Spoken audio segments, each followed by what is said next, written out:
우리 인간은 태어날 때부터 근본 문제를 가지고 태어납니다. 그런데 그리스도를 만난 사람은 그 문제를 해결받고 하나님 나라에 살다가 이 땅에서 하나님 나라에 사는 겁니다. 이 땅에서 하나님 나라에 살다가 영원한 천국으로 가게 됩니다. 그게 바로 우리에게 가장 큰 응답입니다. 불신자는 근본 문제가 있는 줄도 모르고 삽니다. 그래서 이 사람들은 사단한테 계속해서 속다가 결국은 지옥 살다가 지옥으로 가는 거예요. 왜 그렇습니까? 왜 지옥으로 갑니까? 불신자를 잘 사는데 겉으로 볼 때 그렇지 실제는 행복하지가 않아요. 행복하지가 않은데 왕의 아들이면 뭐합니까? 그러니까 영적 문제에 시달리는 사람은 왕이 되는 것도 필요가 없고 좋은 환경도 필요가 없는 거예요. 그래서 집 나온 겁니다. 그래서 나무 밑에 앉았는 거예요. 자기는 너무 괴로워하고 그랬는데 많은 사람들은 존경하고 따르고 막 믿고 그 석가모니가 만약에 바라본다면 얼마나 한심하게 생겼어요. 나는 너무 힘들어가지고 그때 나무 밑에 와서 앉았었던 건데 이 사람들은 나를 존경하고 나같이 하려고 하고 그렇게 해야 된다고 하고 뭐 이렇게 하니까 석가모니가 내가 실수했구나 그럴 거 아니에요. 불신자는 거듭되는 그런 삶을 할 수밖에 없습니다. 만약에 여러분들이 예수 믿는데도 조금 더 행복한 것이 없다. 다시 만나세요. 다시 시작하세요. 성경에서는 큰 사건 두 개가 나오는데 그게 바로 뭐냐면 예수님께서 십자가에서 죽으신 겁니다. 그리스도가 십자가에서 죽으신 사건. 이것은 그 어떤 사람에게도 흉내낼 수 없는 일이고 그 어떤 사람도 그것을 알 수도 없는 거예요, 사실은. 근데 믿는 사람만이 그게 바로 응답입니다. 내 문제가 십자가에서 다 해결되었다. 따라서 해보세요. 십자가에서 내 문제 다 해결되었다.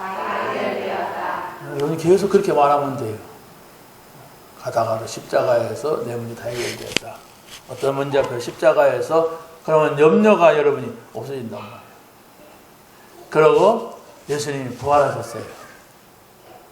부활했다고 하는 것은 십자가에서는 사망을 끝내는 일이라면 부활이라고 하는 것은 새로운 생명을 주어지는 거예요. 살리는 거란 말이에요. 그게 바로 예수님께서 부활하신 거예요. 만약에 부활이 없다면 우리가 지금 이 자리에 앉아있는 거 끝이라겠습니다. 만약에 부활이 없다면 우리는 모든 것이 속는 거라겠습니다. 부활이 있다는 말을 강하게 강조하기 위해서 하는 말이죠. 우리는 부활을 믿는 사람입니다. 그래서 불신자는 가장 큰 문제가 뭐냐라고 할 때 지옥이 기다리고 있다고 하는 거. 신자의 가장 큰 응답은 천국을 가게 된다는 거. 이것이 우리의 소망이 되고 우리의 응답이 되어야 됩니다. 오늘 제목 보니까 마치 부활절 같아요. 근데 사실은 이게 성경 요한복음을 쭉 나가다 보니까 오늘을 만난 거예요. 그럼 부활절 하루만 부활절은 아니잖아요. 날마다 그리스도와 함께 우리가 부활하는 거죠. 첫 번째는 역사적 증거로 나타나신 그리스도를 우리가 봐야 됩니다. 그리스도는 누구냐? 이렇게 할 때 역사 속에 분명히 계셨던 분이십니다. 그래서 예수님의 부활이 첫 번째로 예수님의 부활은 역사적 증거가 있는 것이다. 역사적인 증거가 있다고 하는 것은 사실이란 말이에요. 세종대왕이 역사적 인물입니까? 아니면 전설의 인물입니까? 역사적. 그러면 단군 할아버지는 역사적 인물입니까? 신화입니까? 신화 가르쳐줬으니까 신화라면 되죠. 없었는데 가상으로 만드는 거예요. 뱀이 있습니까? 없습니까? 있어요. 용이 있습니까? 없습니까? 없는데도 있는 것 같이 사람들은 만들어 놓고 믿어요. 그러니까 예수님의 부활은 역사 속에 분명히 있었다는 거예요. 근데 그 예수님의 부활이 없었다면 어떻게 이런 책을 이렇게 많이 이렇게 해놓겠어요? 분명히 역사 속에 있었던 인물이고 역사 속에 있었던 십자가고 부활이랍니다. 그리고 누가 뭐라고 하더라도 우리는 의심하지 말고 그걸 믿으면 돼요. 왜 그렇습니까? 여러분이 지금 바라고 원하는 염려하고 근심하는 것은 전부가 이 세상의 것이지 절대로 그 영적인 게 아니에요.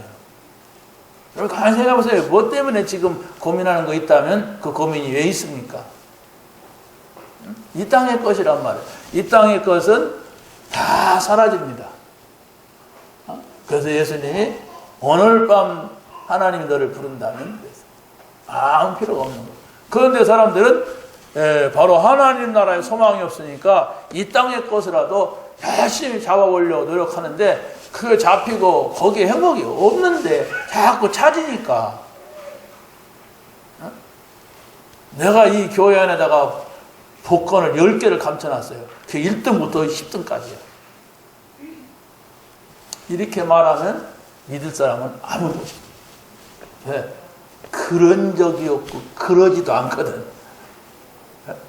그런데 이 성경이라고 하는 이 말씀 속에는, 하나님 말씀 속에는 십자가와 부활에 대한 얘기가 쫙 있고 이걸 잡으란 말이에요. 그 사람들은 이걸 안 붙잡고 이걸 믿지 않아. 그냥 자기의 삶에 어떤 작은 보탬이 되고 자기의 뭐가 좀 잘 된다면 약간 잡는 척하지만 실제는 또 다 놔버려요. 막상 어떤 문제가 오면.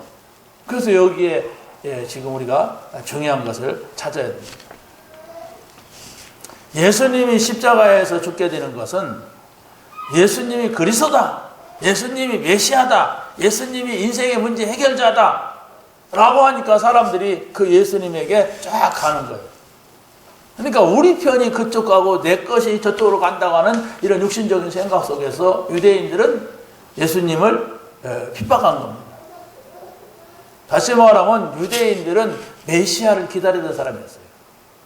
평생 동안 그 메시아가 올 것을 기다리던 사람들이 막상 왔는데 자기가 기다리고던 그 사람이 왔는데도 그 사람을 갖다가 십자가에 못 박은 거예요. 그래서 당시에 빌라도라고 한 사람은 총독이었는데 그 사람이 선언했습니다. 나는 그에게서 아무 죄도 찾아볼 수가 없었다. 이 사람이 하나님 믿는 사람, 예수 믿는 사람 아니라니까요. 그런데 내가 그 사람을 죽이려고 아무리 봐도 그에게는 죄가 없다. 이렇게 증명을 했어요. 그리고 바로 이 무덤을 내준 아리마대 요셉. 분명히 이 장례를 치른 거죠. 그런데 군인이 그 무덤에서 예수님이 살아났다는 증거. 분명한 거죠, 이게. 이걸 우리는 사실로서 믿어야 돼요.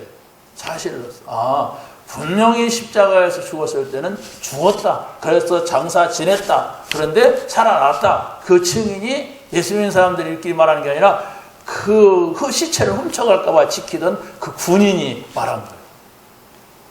이 정도면 여러분의 생각 속에 예수님의 죽음, 예수님의 부활 이게 뭐냐? 나에게 어떤 의미냐? 예수님이 죽었다면 다 끝낸 거다. 예수님이 살아났다면 이제 나는 새로운 인생이 새로운 삶이다. 이렇게 여러분이 정리하고 여러분이 나가서 돌아가서 그래 살면 돼요. 난 다 문제 끝났고 나는 이제 새로운 인생이다. 믿으시기 바랍니다. 옛날 것을 버리는 것만큼 믿어지고 옛날 것을 버리는 것만큼 우리가 정말 하나님 앞에서 전도자로 살 수가 있습니다. 두 번째는 예수님의 부활은 성경적인 증거가 있단 말입니다. 성경적인 증거란 말은 한마디로 말하면 하나님의 말씀이다. 아니 하나님의 말씀은 아니라고 하는데 우리가 이렇다고 할 수가 없잖아요. 그런데 하나님의 말씀인 성경은 전부가 예수님의 부활말을 말해요. 예수님의 죽음과 예수님의 부활을 말하기 위하여서 이렇게 이 두꺼운 책을 썼다니까요. 예수님의 죽음과 예수님의 부활을 말하기 위하여서 많은 사람을 동원했다니까요. 그것도 뭐 그냥 한 자리에서 한 30명 불러놓고 지금부터 이거 써라 그런 게 아니에요. 역사적으로 저 모세부터 저 요한까지 하면 엄청난 몇천 년 차이 난데도 하나의 그 흐름을 말했단 말이에요. 그게 성령의 역사가 아니고서는 그렇게 쓸 수가 없죠. 그래서 우리는 하나님의 말씀을 사실로 믿어야 돼요. 이게 누구 말씀이냐? 하나님 말씀이다. 그래서 그가 와서 백성들의 수치를 온 천하에서 제할 것이라. 그리고 우리의 영혼을 영혼의 속죄, 영혼의 죄, 영혼이 더럽혀졌잖아요. 그걸 사하실 것이다. 이렇게 말씀하고 이것은 성경대로 죽으셨다. 죽을 것을 말했다는 거죠. 성경대로 다시 살아나셨다. 성경에서 죽는다고 말했고 성경에서 다시 살 것을 부활할 것을 말씀하셨기 때문에 그걸 믿는 거예요. 우리는 여기에서 신앙생활이 시작이 돼야 돼요. 예수님이 모든 문제 해결했다. 예수님이 십자가에서 다 이루었다고 말씀하셨다. 그렇기 때문에 나는 예수님께서 하신 모든 것을 믿는다. 지금 현실은 안 맞을 수가 있습니다. 자, 그래서 예수님의 부활은 이후의 증거가 있단 말이에요. 그게 바로 뭡니까? 예수님이 부활하시고 그 부활하신 그것은 첫 열매다. 첫 열매라고 하는 것은 두 번째 열매가 있다고 하는 거예요.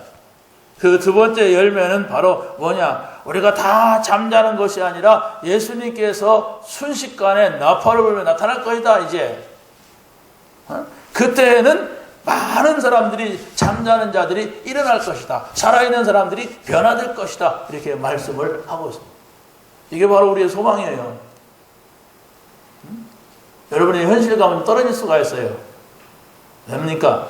내가 지금 보는 것은 먹는 거, 입는 거, 마시는 거 이것이 나에게 전부라면 글쎄요. 나중에 그런다는데 진짜가? 이럴 수가 있습니다. 그런데 우리는 이 사실을 믿어야 돼요.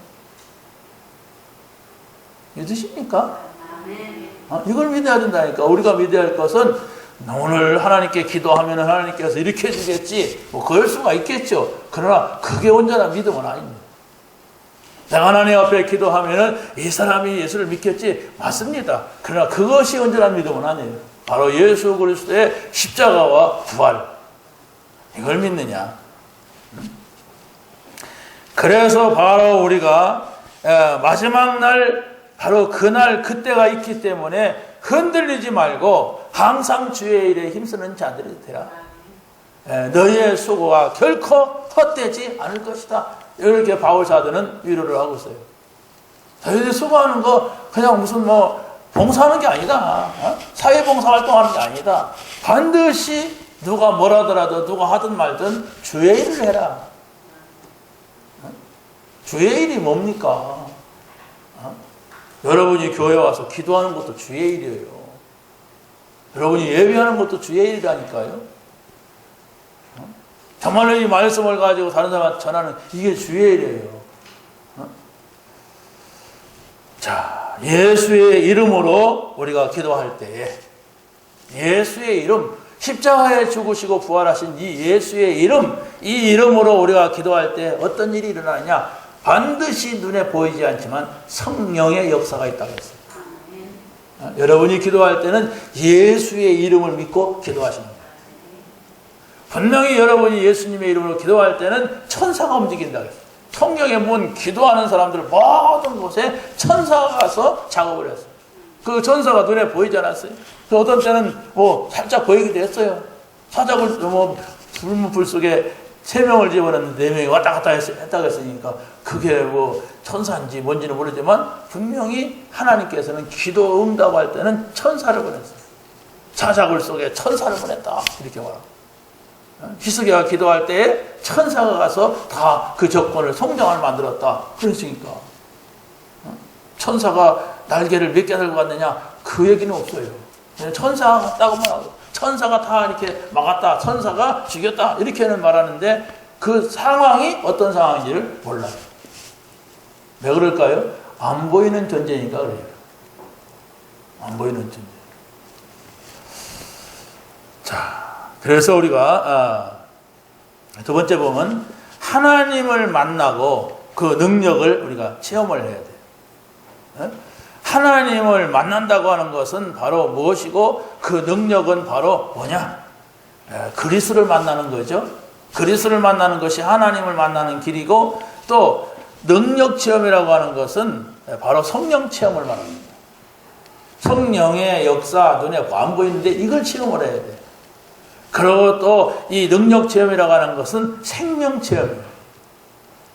나는 바로 그리스도의 생명, 성령이 내 안에 계신다고 하는 사실, 내가 이걸 보았다는 사실. 또 능력 체험은 임마누엘의 체험입니다. 하나님이 나와 함께 하신다. 하나님이 나와 함께 하시니까 바로 이런 힘이 내게 있다. 믿으시기 바랍니다. 여러분이 할 수 없는 게 얼마나 많아요. 여러분이 정말 이길 수 없는 일들이, 그런 존재들이 얼마나 많아요. 그런데 바로 하나님과 함께하는 요셉이 10명의 형들을 이겼잖아요. 그 이겨야만 하느냐? 형들의 생각이 틀렸어요. 그 이겨야 돼요. 틀린 사람의 생각은. 그렇지 않습니까? 여호수아와 갈렙이 10명의 틀린 사람들을 이겼습니다. 사드락과 미삭과 아벳느고 또 다니엘, 이 사람들은 어마어마한 그 120도를 다스리는 120명의 장관들과 그 밑에 있는 또 대신들, 이런 사람들을 이겼어요. 그게 바로 뭡니까? 하나님의 능력, 임마누엘, 하나님께서 함께 하시는 것, 이거란 말이에요. 이것을 여러분이 놓고 기도해야 돼요. 구시 기도 시간에도 하나님 나에게 성령의 충만함을 주옵소서. 임마누엘의 축복을 누리게 하옵소서. 정말로 하나님께서 나에게 실제적인 영적 생명 체험이 되어지게 하옵소서. 세 번째는 성령 충만과 증인의 삶입니다. 증인이 바로 뭘 말하느냐 할 때 그리스도의 증인을 말합니다. 여러분이 그리스도를 만났어야 그리스도의 증인이 될 수가 있죠. 그리스도의 증인이라고 하는 것은 그리스도가 모든 문제를 해결했다고 하는 증인이에요. 그럼 여러분이 어떤 문제를 가지고 있다 할지라도 그리스도의 이름으로 응답받을 때에 그 증인이 되는 것입니다. 예수님은 분명히 그랬어요. 다 이루었다. 내가 그 말씀을 붙잡으면 돼요. 그러고 또 그 말을 하면 돼요. 다 이루었다. 다 끝냈다. 두 번째는 하나님 나라의 증인입니다. 하나님 나라에 살아본 사람은 하나님 나라를 말할 수가 있죠. 여러분이 어느 나라를 갔었어. 어디 갔냐? 저 중국을 가봤어. 중국은 가까우니까 많은 사람들이 갔다 왔잖아요. 근데 안 가본 사람도 있어요. 거기에. 안 가본 사람은 갔다 온 사람이 말할 때는 가만히 있어야 돼요. 근데 우리나라는 이상한 사람들이 많아가지고 갔다 온 사람보다 안 갔다 온 사람이 이긴다 그러면 그건 고집이고 우기는 거지. 그래서 실제는 아니에요. 여러분이 하나님 나라를 늘 이렇게 누구한테 들어보고 그렇게 얘기만 해도 되지만은 살아봐야 해. 하나님과 함께. 그럼 하나님과 함께 산다고 하는 것은 뭐냐? 하나님하고 아침 먹고 하나님하고 커피 마시고 하나님하고 잠자는 것이냐? 뭡니까 하나님 나라가? 여러분이 경험한 하나님 나라가 뭐예요? 그래서 하나님 나라는 있다고 하는데 나는 잘 모르겠다. 그러면 하나님 나라를 말할 수가 없잖아요. 하나님 나라는 내 맘대로 하는 거요. 뭐 이게 그게 아니잖아요 또. 하나님 나라가 뭘까? 여러분 좀 생각을 하시면서 그리스도의 증인이 되시고 하나님 나라의 증인되는 그런 응답이 있기를 바랍니다. 우리는 하나님 나라가 있어요. 저는 안 가봤지만은 저 유럽에 보면 스위스라는 나라가 있대. 가본 분 손 들어보세요. 아무도 안 가봤네. 확실하게 없다 하는 분 손 들어보세요. 아무도 없네. 안 가보고도 어떻게 없다 그럽니까? 증인들이. 갔다 온 사람들이 말해요. 거기 갔더니 뭐 저저저 이렇게 말하잖아요. 나는 못 믿겠다. 그 사람 사정이요. 있고 증인들이 있는데 나만 혼자서 없다 그런다 그래서 없는 겁니까? 분명히 성경은 그리스도의 증인들, 하나님 나라의 증인들로 쫙 나와요. 그게 바로 뭡니까? 히브리서 11장의 사람들이고, 그게 바로 렘넌트 7명이고, 그게 바로 초대교회 성도들. 그 나라를 발견하고 그 나라를 살아봤고 체험한 사람들은 자기의 이 목숨도 두려워하지 않아요. 왜 그럴까요? 왜 자기 목숨을 두려워하지 않을까요? 죽으면 살아나니까. 그렇죠? 그 나라 잃어버릴 수가 없어요. 그 나라는 영원한 나라예요. 그렇기 때문에 자기의 것을 빼앗겨도 상관이 없어요. 그러지 않으면 바보죠. 막 너무 그렇게 빠지지 말아라. 너무 그렇게 미치지 말아라. 이래요. 복음 받은 사람이 아닙니다. 굉장히 착한 사람이죠. 여러분 주변에 그런 사람이 있을 겁니다. 너무 그렇게 빠지지 말아라. 너무 이렇게 미치지 말아라. 복음 받은 사람은 교회 다니는 종교인이 될지 몰라도 복음 받은 사람은 복음 받지 못하면 구원 받을 수가 없어요. 아시겠습니까? 그리스도가 나의 모든 것이 돼야 돼요. 내가 하나님 나라를 얻었기 때문에 그 어떤 것도 나는 이제 이 나라 안에 살 것이고 이 나라 안에서 영원한 것이다 라고 한다면 두려울 게 없는 거예요. 그리고 세 번째로 성령 충만의 증인입니다. 성령 충만이라고 하는 것이 과연 무엇이냐 라고 할 때에 나의 생각과 마음과 나의 영혼이 다 다른 사람들은 모르는 그 힘을 얻는 거예요. 나의 생각과 나의 마음과 나의 영혼이 행복한 거예요. 네. 다른 힘이 내게 들어왔어요. 하나님 나라의 그 행복이 내게 왔어요. 그런데 이것을 우리가 누려야죠. 그래서 여러분의 생각, 여러분의 마음, 여러분의 영, 이게 중요한 거죠. 두 번째는 바로 12 제자들에게 나타나신 그리스도입니다. 12 제자가 누군지 아시죠? 이름은 다 모를 수 있어요. 근데 12 제자는 예수님을 3년 동안 따라다녔던 사람들 말합니다.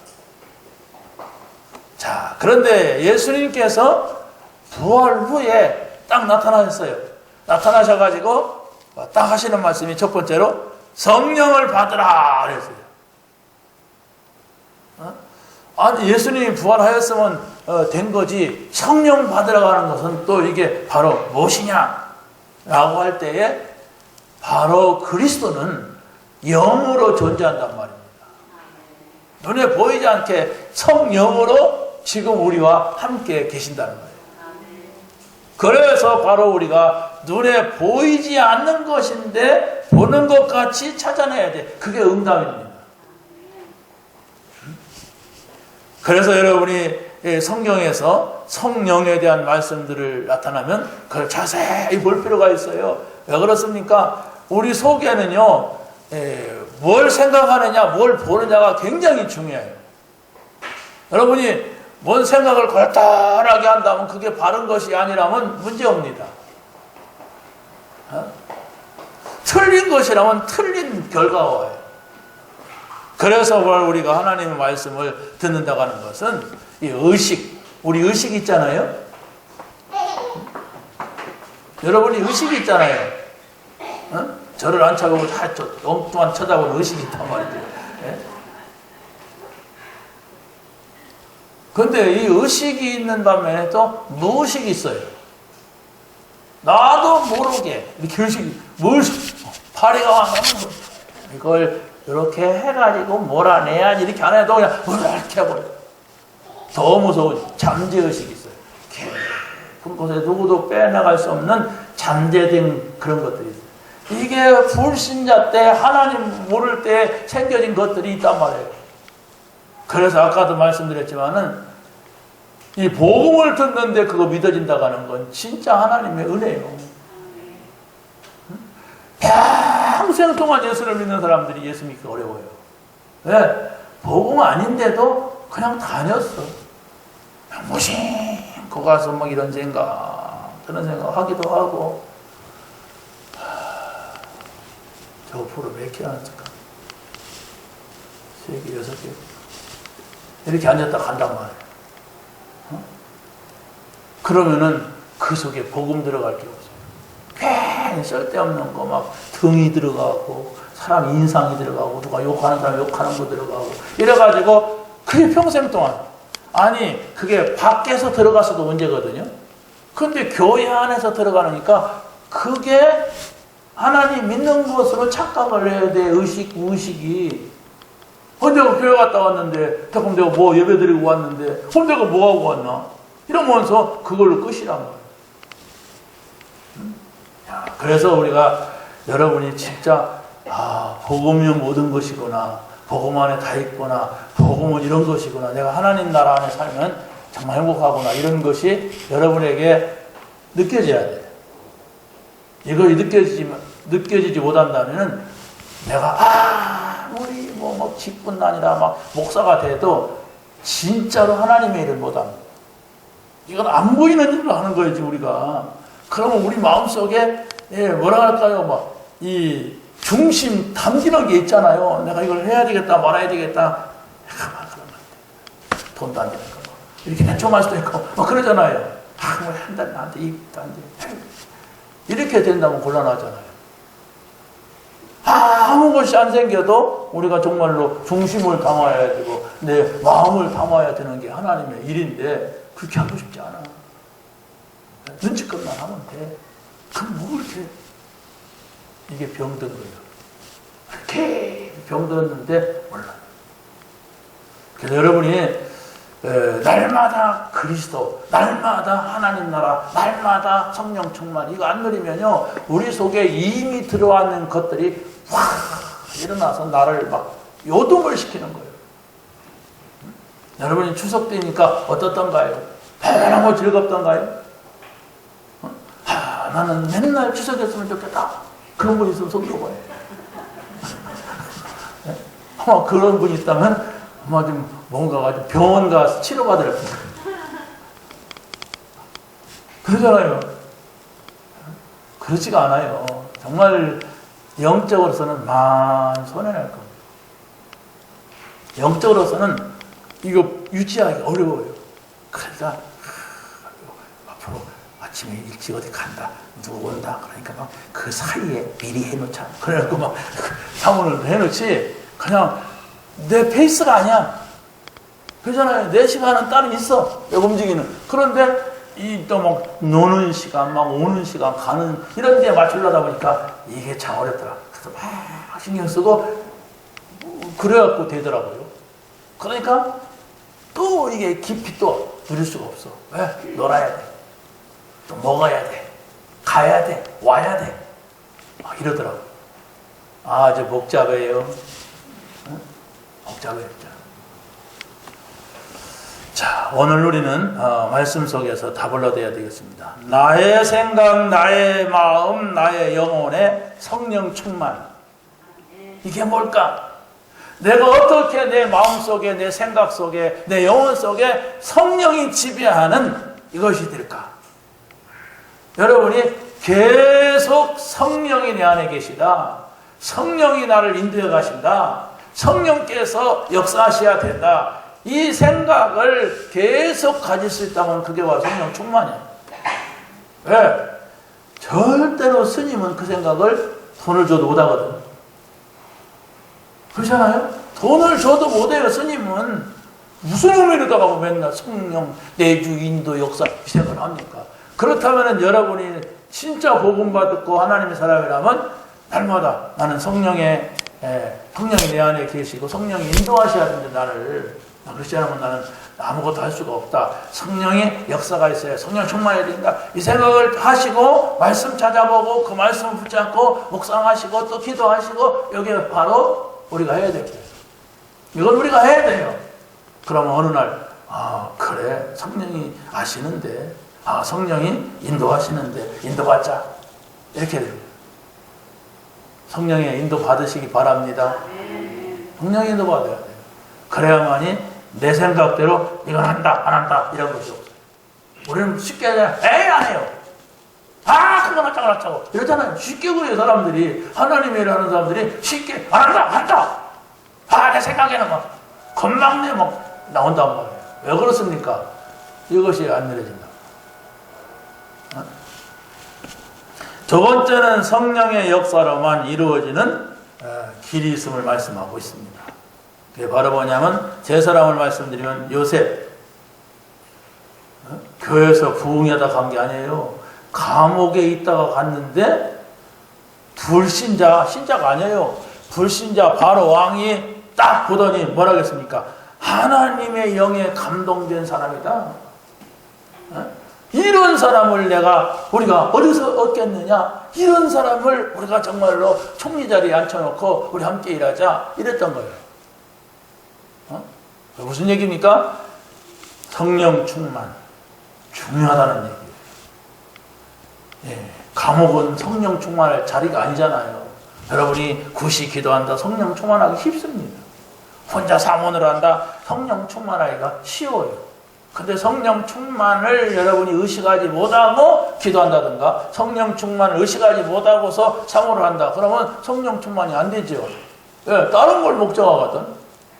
내가 이걸 함으로 해서 이렇게 막 엉뚱한 생각을 한단 말이에요. 그래서 여러분은 성령 충만 속에 성령의 인도 속에 성령의 역사 속에 들어가기 위하여서 우리가 기도하고 말씀 붙잡고 정말로 예배하고 이러는 거예요. 여러분이 오늘 이 자리에서 예배드리기 전에 어떤 기도를 했습니까? 기도요? 저는 한 적이 없는데요. 그렇다면 예배가 잘 안 될 겁니다. 여러분이 오늘 이 자리에서 하나님 정말로 제 생각 속에 제 마음 속에 제 영혼 속에 하나님의 영이 덧있게 하옵소서. 정말로 하나님께서 오늘 이 자리에 나에게 하시는 말씀 또 우리 교회에 하시는 말씀을 듣게 하여 주옵소서. 들려줘야 되거든. 안 들리는 데는 어쩔 수가 없어요. 들려줘야 돼. 그래 하나님하고 나하고 어떤 관계가 형성이 되는 거예요. 다윗이라고 하는 사람은 양을 치다가 풀밭에서 아버지가 오락해서 갔어요. 거기 가보니까 사무엘 선지자가 있어요. 그래서 몇 마디 하더니 자기 머리에다가 기름을 붓는 거예요. 그러면서 자기가 앞으로 왕이 될 거래. 참. 여러분 생각해보세요. 조금 전에도 우리 집에 잔치집 있다는데 왜 나만 오라고 안 왔을까? 참 섭섭하구나. 우리 아버지는 나를 별로 주워온 아들인가? 이렇게 생각했겠죠. 자기네 집에 잔치가 열어졌는데 그런데 가서 그냥 머리다가 사무엘은 기름을 붓네. 그러더니 왕이 되지. 너 앞으로 성전 지어라. 이런 말 했겠죠. 그리고 연약게 소중한 것이다. 이걸 뺏기면 끝이다 우리나라는. 이렇게 했죠. 그때부터 이 사람이 그 생각을 했는데 여기서 뭐라고 합니까? 성경에서는 바로 이 여호와의 영에 크게 감동된 사람이다. 이렇게 하나님의 사람들은 성령의 역사, 성령 체험 이 부분에 아주 중요했고 민감했단 말이에요. 여러분이 이렇게 상처가 있으면 누가 그걸 건드리면 아주 민감하잖아요. 그 상처를 가지고 있는 거거든. 돈에 대해서 아주 민감하다. 그 상처예요. 그거 가지고서는 돈 억만금을 벌어도 그 사람 행복하지가 않아요. 그런데 우리가 성령의 역사 이게 뭐냐? 성령의 인도 이게 뭘까? 성령의 충만 이게 뭘까? 그랬을 때 여러분이 말씀이 보여요. 예수님이 이렇게 말씀하구나. 정말로 7명의 렘넌트들이 이 부분에 아주 민감한 부분이구나. 이게 내가 이걸 체험해야 되겠구나. 농사를 짓던 엘리사가 엘리야를 만났단 말이에요. 그 엘리야를 가만히 보니까 이 하나님의 사람, 영의 사람이야. 그래서 바로 엘리야를 따라다니면서 자기가 저 영적인 것을 내가 얻어야 되겠다. 저걸 체험해야 되겠다. 이러고 다녔는데 엘리야가 뭐라고 합니까? 여기 베들레헴에 있어라. 여기 있어라. 여리고에 있어라. 그런단 말이에요? 아닙니다. 저는 거기 있지 않겠습니다. 당신에게 있는 영감을 갑절이나 나에게 주십시오.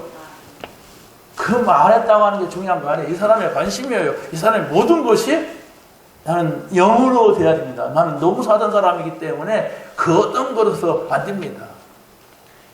성령이어야 됩니다. 이러면서 계속 그분을 부르짖었어요. 그랬을 때에 이 사람에게 진짜로 갑절의 영감이 있게 된 거예요. 그래서 이 사람이 많은 제자를 키우고 정말로 아람 군대를 막 무너뜨리는 이런 능력의 역사가 있었죠. 성령 내주, 성령 인도, 성령 역사, 제 90기도 시간에 이걸 체험할 수 있는 여러분 되시기 바랍니다. 정말 우리가 기도하는 건 다른 게 아니에요. 그걸 체험하려고 하는 것이지 우리가 프로그램 짜놓고 그때 막 해보자가 아니에요. 특별히 정말 내가 어떤 사명을 가지고 있다면, 여러분 사명 있잖아요. 사명, 교회에서 준 사명, 그거 감당하려면 여러분이 성령 체험하지 않고는 안 돼요. 핑계거리가 한두 가지가 아니고 할 수가 없어요. 밥 매러 가야 되고, 소 물러 가야 되고, 신장에 가야 되고, 닭 잡으러 가야 되고, 이렇게 돼요.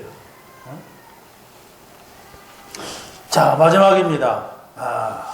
마지막에 성령 충만으로 우리가 정말로 이 살리는 길, 이걸 우리가 찾아내야 돼요. 그게 바로 뭡니까? 여러분들이 어디 가도 늘 염려거리가 있어요. 가정에 가도 염려거리가 있고, 직장에 가도 있고, 사람을 만나도 염려거리가 있습니다. 그런데 바로 성령께서 내 안에 계시고 성령이 나를 인도하시고 성령이 역사하신다면 바로 이런 것을 다 넘어서고 초월할 수가 있다고 하는 사실입니다. 그래서 바로 우리가 아직도 내게 이 문제가 해결되지 않았다면 늘 염려, 걱정, 근심 여기에서 빠져나올 수가 없어요. 왜? 그게 한두 가지가 아니기 때문에 보이는 것은 다 염려거리죠. 여러분 염려거리 아닌 것이 어딨나 보세요. 염려하려고 들면 다 염려거리. 자, 그런데 여러분이 정말 성령의 인도받기를 원하고 성령의 역사 속에 성령 충만하기를 원하시는 그 마음을 가지고 기도한다면 여기에서 벗어나서 정말 우리가 생각할 수 없었던 우리가 보는 것, 듣는 것, 말하는 것, 느끼는 것 여기에 성령의 역사가 나타나게 될 줄로 믿습니다. 하나님 감사합니다. 오늘 주신 말씀을 가지고 하루를 살게 하시고 한 주간을 살며 성령 내주, 인도, 역사, 충만 속에 있는 저희들이 되게 하여 주옵소서. 우리의 힘, 우리의 능력이 아니라 하나님의 힘, 하나님의 능력으로 아버지 이 시대적 사명을 감당하게 하옵소서. 예수 그리스도의 이름으로 기도하옵나이다.